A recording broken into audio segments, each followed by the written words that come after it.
რატო შეიძლება ჩემმა წარმოსახვითმა შინაარსმა გაიმარჯვოს რეალობაზე. ჩემმა პარტნიორმა ჩემს მიმართ რაღაც საქმიანი საგმირონი უნდა ჩაიდინოს, დამიმტკიცოს, რაღაცა მომინადიროს, თაყვანი მცეს, რაღაცა ჩემგან არაფერი არ მიდის. ხო?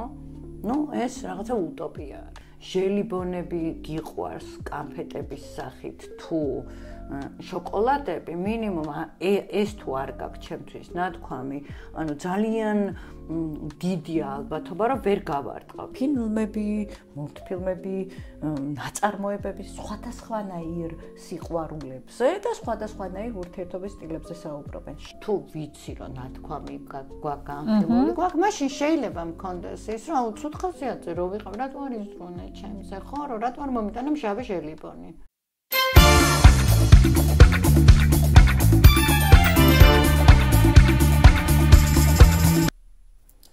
მოგესალმებით, თქვენ უყურებთ გადაცემას ჯანმრთელობა და არა მხოლოდ ნინჭაჭიასთან ერთად. მე მის თანაწამყვანი ნათია გაფრინდაშვილი ვარ.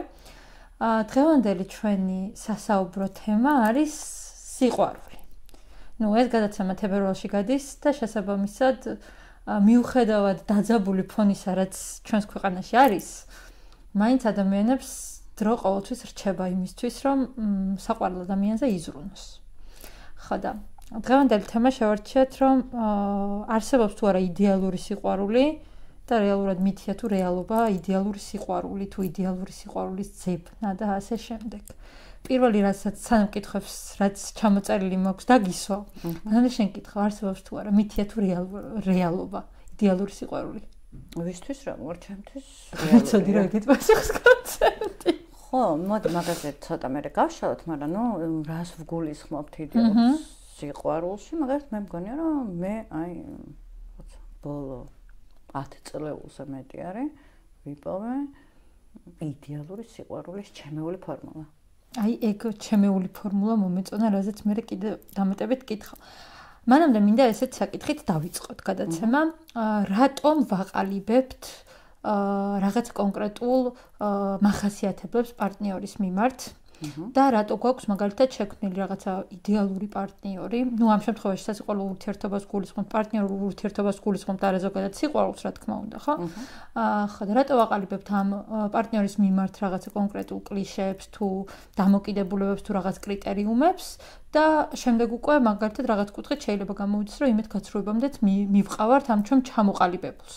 ანუ რა გამოვიწერა, რა ჩამოვიდას პრინციპის საკითხები რო ხდება. ფსიქოლოგიურად რო გამოვარტოთ, რატო ხდება ეს, რომ რატომ არის ეს მომენტი, რომ იდეალურ პარტნიორი ყავს ჩამოყალიბებული, შექმნილი რაღაცა მითოლოგიური, მითოსური რაღაცა პერსონაჟი და შემდეგ რეალობაში სულაც არ გვხვდება ის. ეს მოდი მეორე ნაწილი საკამათო საკითხია, ხდება თუ არ ხდება. დავიწყოთ იქიდან, რომ ზოგადად რატო ვქმნით რაღაცა როლ მოდელებს, ხო? და ამ შემთხვევაში ვქმნით ჩვენი პარტნიორის როლ მოდელს. სხვა საკითხი ის როგორი გამოვა საბოლოო ჯამში, მართლა ჩვენია თუ არ არის ჩვენი და ასე შემდეგ. ჩვენ ვართ სოციალური არსებები, ანუ ჯგუფებად ვცხოვრობთ, ხო? და არსებობს მრავალი ჯგუფი. და აი ესეთი ევოლუციურად, ხო, ჩვენ უნდა ვიცოდეთ, რომელ ჯგუფთან შეიძლება თავი ვიგრძნოთ უსაფრთხოდ, მიღებულად, კარგად, ხო? აი ეს ჩვენი სოციალიზაციის ინსტინქტი რომ დავიკმაყოფილოთ. შესაბამისად, აი ამ მიმართულებით, ხო, რაღაცა ჯგუფის ჩამოყალიბება, ჯგუფის წევრების რაღაცა ხატების ჩამოყალიბება, ბუნებრივი ევოლუციური პროცესი არის, დამახასიათებელი არის ჩვენთვის. სხვა აი ამ მაგალითს მოგიყვან, წარმოიდგინე შედიხარ აბსოლუტურად შენთვის უცხო საზოგადოებაში.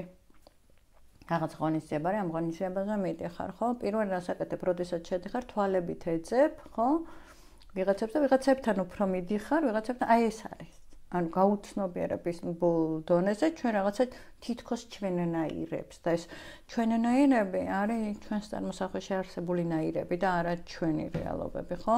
თვითშეფასებაზე, საკუთარი თავის გააზრებაზე ბევრი გვაქვს საუბრები, რაღაცა ვიდეოებიც საკმაოდ გვაქვს და ამიტომ ამ შემთხვევაში რამდენად კარგად მაქვს დამუშავებული საკუთარი თავის შესახებ კონცეფცია, ხო, ის შეიძლება იყოს რეალურად მე ისეთი ვიყო, ან აბსოლუტურად სხვანაირი ვიყო მეც.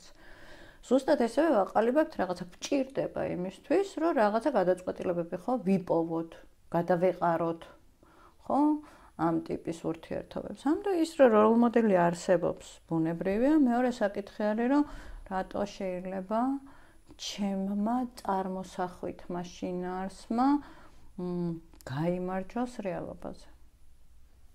და მაგ კითხვას უპასუხოთ. ნუ, იმიტომ რომ რეალურად აქ ჩვენ ბევრი ფაქტორი შეიძლება იყოს, მაგრამ ძირითადი ფაქტორი არის ინფანტილიზმი, ერთი, რომ ჩვენ ხო რაღაცა მეზღაპრეულ შინაარსებს, რომ რაღაცა ჰიროიკულს და გმირებს სულ ვეძებთ. ესეც ჩვენი, ესე ვთქვათ, განვითარების ერთ-ერთი განმსაზღვრელი არის. ცოტა დაბალი, ძალიან ძველი არქაულია, მაგრამ ამის მიმართ მისწრაფებები გვაქვს. და მეორე არის რეალურად ის, რომ მე არ ვიყო მზად სიყვარულისთვის. ანუ ბავშვობაში თუ კი ადამიანს ან ძალადობის მსხვერპლიანი, ან ბევრი ფაქტორი არის. მოდი ასე ვთქვათ, ბავშვობის ტრავმა, რომელიც აყალიბებს არასწორ წარმოდგენას სიყვარულის მიმართ, აი ამ ემოციის მიმართ, განსაკუთრებით რას ნიშნავს პარტნიორული, ჰარმონიული, ბედნიერი ურთიერთობა, ამან შეიძლება განსაზღვროს არასწორი წარმოდგენების, როლ მოდელების შექმნა და მე ამ მიმართულებით ქცევით მოდელების განხორციელებაც. კიდევ უფრო შორს რო წავიდეთ. ანუ თუ მე გავიზარდე ისე, რომ მასწავლიან, რომ სიყვარული უნდა გამოვიმუშავო და დავიმსახურო, ხო? შესაბამისად, როდესაც ადამიანი მიყვარს, მოთხოვნა მიჩნდება, ხო? და მინდა რომ უყვარდე, რომ ვაკვირდები როგორ გამოიმუშავებს ის ჩემს სიყვარულს და მე როგორ გამოვიმუშავებ მის სიყვარულს, ხო? და აბსოლუტურად რაღაცა სხვა ქცევითი მოდელების სულ შეფარდებაზე, სულ რაღაცა გაზომვაზე მივდივარ, რაც მაშორებს ძალიან რეალურად იმას, რომ დავტკბე იმით, რაც კონკრეტულად მაქვს თუ მაქვს. ეს არის ზოგადი ფორმულა, არ ვიცი, რამდენად დამაკმაყოფილებელი პასუხი გავაცი. აი, ბავშვობა ახსენე და ბავშვობის ტრავმები ახსენე, ხო? და რეალურად, ნუ პარტნიორულ ურთიერთობაში ხშირად, როდესაც კომენტარები იწერება ხოლმე, როდესაც სასიყვარულო ურთიერთობებზე საუბრობ ხოლმე, არის ხოლმე ის ნაწილი, რომ მაგალითად ეძებენ იდეალურ პარტნიორს. თუმცა ეს იდეალური პარტნიორი შეიძლება მომდინარეობს იქიდან, რომ შენ ბავშვობაში რა გქონდა წარმოდგენილი.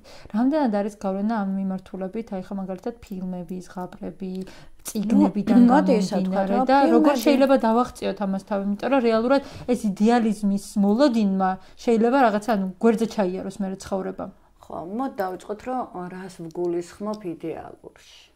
ჩემი შექმნილი იდეალური რაღაცა მოდელი ისე იქ მივდივარ. ხო, ჩემი შექმნილი იდეალური მოდელი და ის მოდელი, რომელსაც მე ვქმნი რეალურად, რამდენად რეალისტურად შეიძლება არსებობდეს სამყაროში, ხო?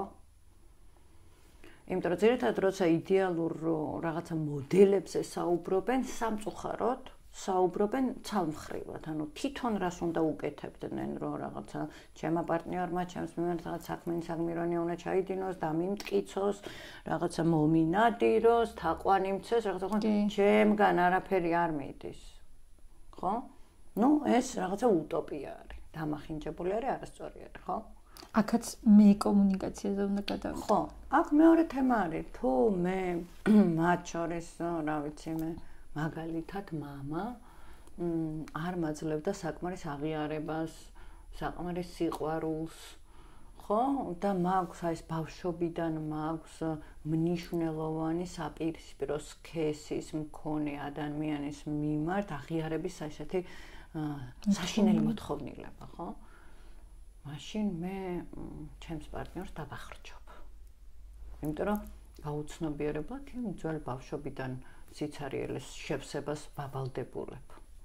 ამიტომ მნიშვნელოვანი არის ერთი, რომ რა არის ჩემთვის იდეალური პარტნიორი კი არა, მოდი დავიწყოთ იქიდან, რომ რა არის ჩემთვის იდეალური ურთიერთობა, იდეალური სასიყვარულო. ხო, როდესაც ჩვენ სიყვარულზე ვსაუბრობთ, აქ ორი მხარე არსებობს, ხო? და რა შემიძლია გავაკეთო იმისათვის, რომ მივაღწიო იდეალურ ურთიერთობას, რეალისტურს, ხო? იმიტომ რომ ფილმების ზღაპრები, კინოები, ხო, ეს ძალიან ისეთი არის რომანტიზებული შინაარსები არის, იმიტომ რომ ჩემთვის რომ მოყავთ მაგალითები, რომ აი ფილმში თუ არის და რეალურზე დაფუძნებული არის, ოკეი, მე მაგას ვანები რომ პასუხს ვაძლევ ესეც.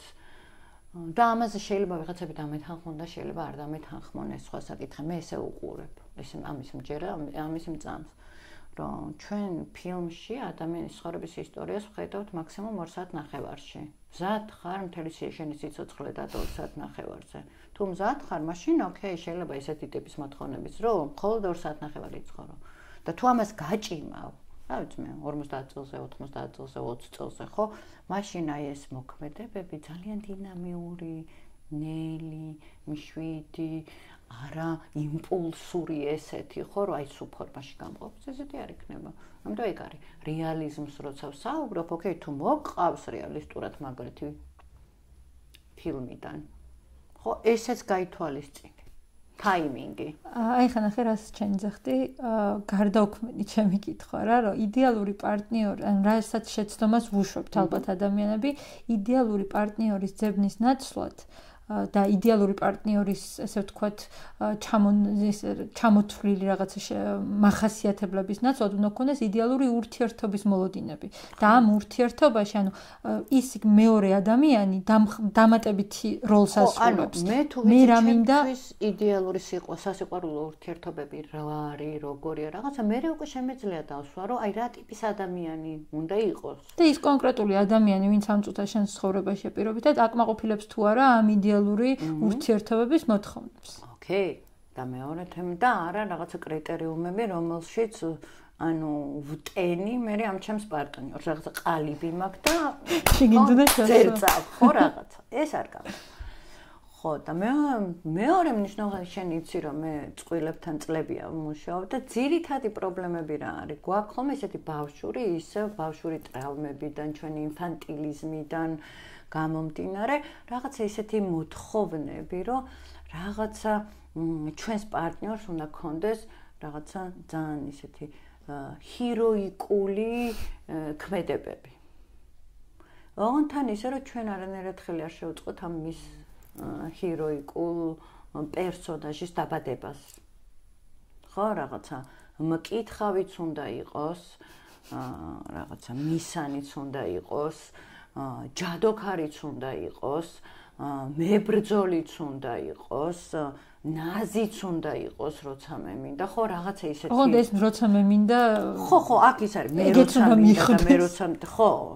და თან ზუსტად უნდა მიხვდეს ყველაფერს, ხო ხდები და ანუ ძალიან ბევრ მოთხოვნას ვდებ ხოლმე ისე, როდესაც საერთოდ არ მაქვს მისთვის გაცხადებული და საპირისპირო სქეს, იმასაც ხო აქვს რაღაცა თავისი ისინი. მე არ ვიცახი რომ კაცებს არ აქვს. აქ როდესაც ვსაუბრობ მეზე, მე როგორც რაღაცა სასიყვარულო ურთიერთობის ერთი მხარე, შეიძლება იყოს კაციც, შეიძლება იყოს ქალიც.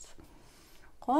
და ამიტომ მე როდესაც ვიძახი და ძალიან ბრაზობენ ხოლმე, ხო, ჩემს ბევრ ვიდეოს აქვს ხოლმე რაღაცა ისეთი ბევრი კრიტიკა, რომ უნდა მიხვდეს და რა ვიცი, მინიმუმ შეიძლება რაღაცა კონკრეტულ მოცემულობაში უნდა მიხვდეს, მაგრამ სად რას უნდა ვხდებოდე და ანუ პირობითად რა ვიცი მე ჟელიბონები გიყვარს კანფეტების სახით თუ შოკოლადები მინიმუმ ეს თუ არ გაქვს ჩემთვის ნათქვამი, ანუ ძალიან დიდი ალბათობა რომ ვერ გავარტყავ და თუ შენ მე მეუბნები ანუ მოლოდინებზე ვსაუბრობ, ხო? და მიხსნი რომ აი თქვა შენთვის თქვა კანფეტები, ხო, არის ჟელიბონები. და თქვა რა ვიცი, განატკბილი ჟელიბონები, მწარე, ცხარე, მჟავე, რაღაცა ისეთი ჟელიბონები და ამას აღიქვავ იმათ და კანფეტები არ არის შენთვის, ხო? შოკოლადები მაგალითად, ან რაღაცა რო გეტყვი რამე, კანფეტი წამომიღე, შოკოლადი არ უნდა მომიტანო, რაფაელო არ უნდა მომიტანო, იმიტომ რომ მინდა რაღაცა მჟავე ჟელიბონი არის ჩემთვის. როგორ მიხვდები? აი, როდესაც საუბრობ ჩვენი მოლოდინების, ჩვენი შეგრძნებების, ჩვენი სურვილების შესახებ, უნდა გავაცნოთ პარტნიორს და დაუტოვოთ ის არეალი, ხო? მე ხო არ გეუბნები რომ იმას, ხო? ეგ მნიშვნელოვანია, რომ როცა სივრცე იცი, თქვათ ამ მიმართულებით შენი შემოქმედებითი პროცესები გამოიყენო, რომ რავი, თუ შენ ხარ ჩემი პარტნიორი, ხო? და მე გეუბნები, რომ აუ ნათი რაღაცა ცუდ ხასიათზე ვარ და შენ იცი, რომ მე როცა ცუდ ხასიათზე ვარ, მე კანფეტებს, ჩემ კანფეტებს ვჭამ, ხო? რაღაცა და თავს ამი და მოდიხარ და მე მაგ მოლოდინი, იმის რომ ნათქვამი, მაგრამ მე როცა ცუდ ხასიათზე ვარ, სევდიანი ვარ, რაღაცა ხო მიყვარს ჩემი კანფეტებით ვიწყნარებ თავს, ხო? და იცი რა კანფეტები არის? მჟავე ჟელიბონი დაუშვათ გადავეკიდე ხა რა, ხო? ჩემს შულს უყვარს მჟავე ჟელიბონები და მაგიტო. ხო? მაშინ ხო მექნება, თუ ვიცი რომ ნათქვამი გვაგანხილული გვაქვს, მაშინ შეიძლება მქონდეს ის, რომ ცუდ ხასიათზე რო ვიყავ, რატომ არ იზრუნე ჩემზე, ხო? რატომ არ მომიტანა მჟავე ჟელიბონი? მაგრამ თუ არაფერი ნათქვამი არ აქვს და მოგაქვს რაფაელო, რომელიც არ მიყვარს, შეიძლება ესეც გამაღიზიანებელი იყოს, იმიტომ რომ მომიტანა ის, რაც არ მიყვარს. მე მაქვს მაგალითად ესე ყვავილებზე. შენ იცი ხო აი მან იყო ძალიან სასაცილო მიყვარს ქოთნის ყვავილები მათზე ზრუნვა და ვიცახი რომ ჩემთვის ეს თერაპია არის ვერ ვიტან მოჭრილ ყვავილებს თაიგულებს იმიტომ რომ ხო ვიღაცისთვის ეს ძალიან რომანტიული არის ჩემთვის მე ვიცახი ხოლმე რომ ის არის რა ქვია მკვდარ შინაარსთან არის ასოცირებული და ამიტომ თუ ვინმე შეეცდება ჩემი გულის მოგებას თაიგულებით, ხო, ვერ მოიგებს.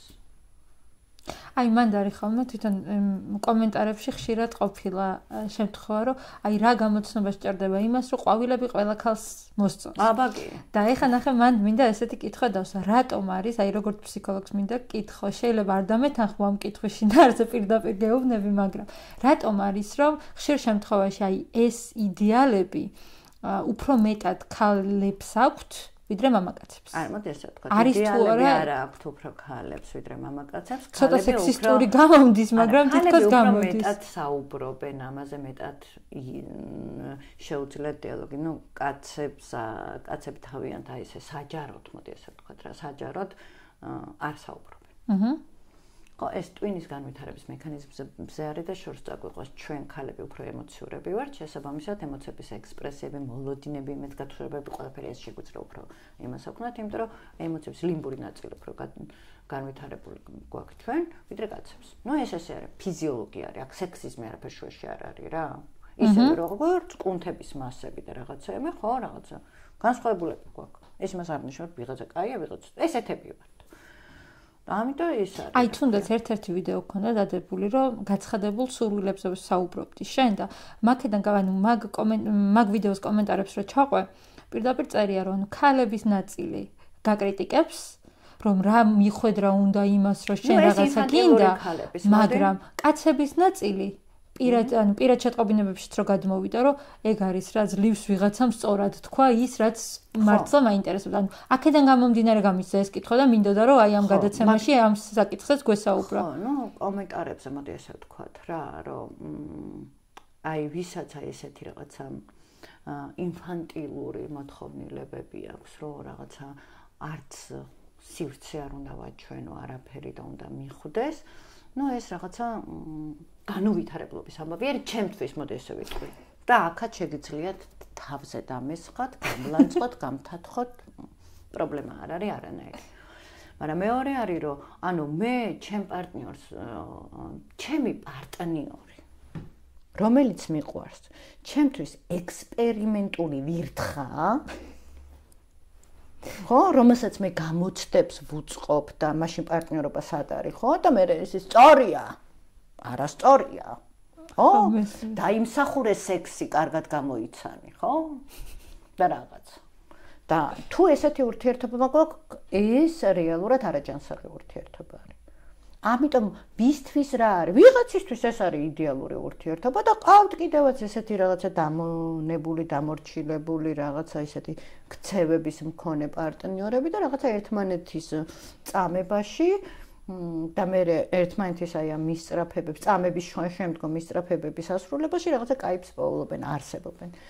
ჩემთვის პარტნიორული ურთიერთობა არის თანაბრობა, თანასწორობა, ღიაობა, რაღაცა სურვილების ასრულება, ჩემით, მისით, თავგადასავალი ინტერესები და არა ის, რომ გამოიცნობს თუ არა გიგი დღეს მე რისი ჭამა მომინდება, როცა შეიძლება მე თვითონაც არ ვიცოდე, რამშია კონკრეტულ მომენტში, ხო?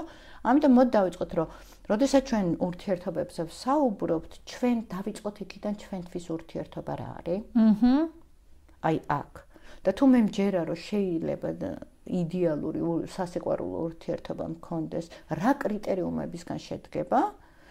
რა ქცევები უნდა მქონდეს მე, რა ქცევები უნდა მქონდეს ჩემს პარტნიორს, როგორ შეიძლება აი ამ ურთიერთობას, ერთობას, აქო ერთობაზე არის.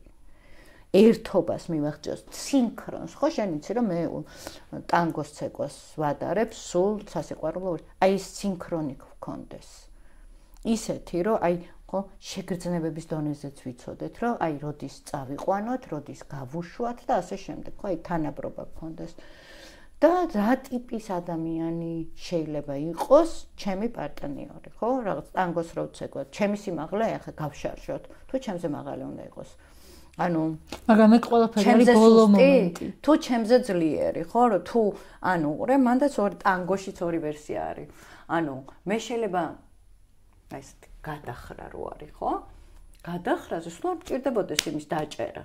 ის სულ არ მინდა რომ მიჭერდეს, ხო? ანუ ამტანი იყოს, რომ ჩემი წონა არის, ხო? მე შეიძლება გადავიხარო და გადმოვიხარო ცეკვაში, ხო? მაგრამ შეიძლება იმისთვის რა ესეთი რაღაცა კარგი ილეთი გავაკეთო, ჩემს წარმოდგენაში მას უნდა ვეჭირო, ანუ მე უნდა მოვწყდე, გადავეშო და იმან უნდა დამიჭიროს, ხო? არც ერთია სწორი, არც მეორეა სწორი, არც ერთი არასწორი, არც ხო ეს არის ჩვენი მოლოდინები, იმიტომ რომ აქ არის მნიშვნელოვანი. მე რას ვუყურებ, იმიტომ რომ არსად არ არის გაწერილი, როგორია იდეალური ურთიერთობა, ფილმები, მულტფილმები, ნაწარმოებები სხვადასხვანაირ სიყვარულებზე და სხვადასხვანაირ ურთიერთობის სტილებზე საუბრობენ. შენი რომელია? აი აქ არის. კი და ანუ მინდა რომ კიდე კონკრეტულად თქვა ისიც, რომ რეალურად ეხა მახასიათებლებზე რო ვლაპარაკობთ, ანუ კონკრეტულად პარტნიორის მახასიათებლები არის ბოლო წერტილი, ხო? აი ხა შენთან კომუნიკაციის დროს ხშირად ჩამომყალიბებია ეს, რომ ანუ თუნდაც ის, რომ სასიყვარულო ურთიერთობაში მნიშვნელოვანი არის ურთიერთობაში რა გინდა და არა ის, როგორი პარტნიორი უნდა აკმაყოფილებდეს ამ ყველაფერს. ხო, ანუ რავი, მაშინ გამოდის შენ როგორ უნდა გრძნობდე თავს ამ ურთიერთობაში? რავი, პარტნიორის სიმაღლეს აქვს თუ არა, ანუ ფიზიკურ მონაცემს, გარეგნულ ვიზუალურს აქვს თუ არა გადამწყვეტი მნიშვნელობა. რავი. თუ აქვს, აქაც სანამ არ გაიაზრებ თავიდან შენთვის რა არის, იქამდე ვერ მიდიხარ. და თუ ინფანტილიზმში, ბავშვობის ტრავმაში, ხო ეს ინფანტილიზმი თავის არ ყალიბდება, ხო რაღაცა ის საღმსრდელო თემებიდან, ჩვენი გამოცდილებებიდან, რაღაც ჩვენი ადაპტური მექანიზმი არის მნიშვნელოვანი მექანიზმი, რა უბრალოდ ძალიან არ უნდა გამძაფრდეს, ხო? და თუ აი ამ მიმართულებით რეალურად რაღაცა არ გვაქვს გააზრებული, რომ იცი რა, მე შეიძლება მქონდეს ეს მოთხოვნილება და შეიძლება რაღაცა ინფანტილური სურვილებიც პირდაპირ ვუთხრა, რომ იცი რა გიგი, აუ რაღაც შეიძლება იდიოტიზმია, მაგრამ აი ეს მინდა რომ ვქნათ. რა ვიცი მე, რატო არა? ის კი არა რომ ეხა გამიკეთო. ხო. მინიმუმ ვუთხრა რომ მე რაღაცა ოღონდ შეიძლება ბავშვების ტრავმა მქონდეს რაღაცა საინტერესო იყოს, ხო? რაღაცა მინდა რომ რაღაცა პატარა ზღაპარი ჩემი მქონდეს, მაგრამ უნდა ვუთხრა. იმიტომ რომ სხვანაირად ჩემთვის ზღაპარი რა არის? ანუ ჟელიბონსა და შოკოლადს შორის რომ ჩემი გემოვნება განსხვავდება, ჩემმა პარტნიორმა უნდა იცოდეს.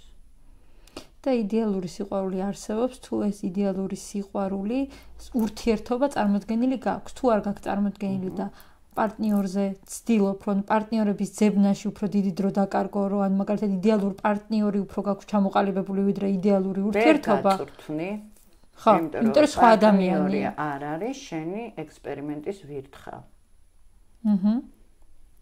შანსი არ არის. ვერ გაწურთნი. ვერ დაიმორჩილებ. რაღაცა დრო შეიძლება ძალადობით იძლევა, მაგრამ ძალადობის მიზანი რაც გაქვს, რასაც გინდა რომ მიაღწიო, მაგას ვერ მიაღწევ. ანუ პარტნიორობა არის ერთობა. ერთად უნდა მივხვდე მე და შენ, ერთი და იგივე გზა. A-წერტილიდან B-წერტილამდე ერთად რო გავიაროთ, მინიმუმ უნდა შევთანხმდეთ რა სიჩქარით ვიაროთ. როგორ ვიაროთ და ვის რა შესაძლებლობები გვაქვს. შენ რომ მომთხოვო, რა ვიცი მე, ნინი 30 კილომეტრი დღეში ვიაროთ რაღაცა ჩქარა, რამდენიც არ უნდა მომთხოვო, როგორც არ უნდა მინდოდეს, შეიძლება ვერ ვიარო. ამიტომ უნდა გითხრა ნათი, ძალიან კი მინდა. მაგრამ ვერ გავქაჩავ. ჩემ კითხვებს პრინციპში უპასუხე იმაზე მეცაც ვიდრე ვფიქრობდი, რომ დღევანდელი გადაცემა გამოსულიყო. მადლობა. იმედი მაქვს საინტერესო ეპიზოდი გამოვიდა. თუ რამე კითხვა გექნებათ ამ საკითხებზე, იმიტომ რომ გადაცემაში ვერ ვისაუბრებთ ყველა დეტალზე და რეალურად ბევრი კონკრეტული მაგალითები არის ხოლმე, რომელსაც წერთ თუნდაც პირადში, თუნდაც კომენტარებში, რომელსაც ფიზიკურად ვერ ჩავშლით. ამიტომ კომენტარად თუ გინდათ დაწერეთ და თემის ქვევით აუცილებლად გიპასუხებთ ხოლმე თქვენც. მადლობა, რომ გვიყურეთ, გამოიწერეთ ჩვენი არხი, დალაიქეთ ეს ვიდეო და შევხვდებით შემდეგ ეპიზოდში. და რაც მთავარია, კარგად მოусმინეთ და გაიაზრეთ, რას ვსაუბრობ. ანუ თქვენ რა ინტერპრეტაციას უკეთებთ კი არა, პირდაპირ ვსაუბრობ, რასაც ვფიქრობ და თქვენი ინტერპრეტაციებით თქვენ თავს ნუ გაიბრაზებთ. ძალიან დიდი მადლობა, რომ გვიყურეთ, შევხვდებით შემდეგ ხუთშაბათს. დროებით.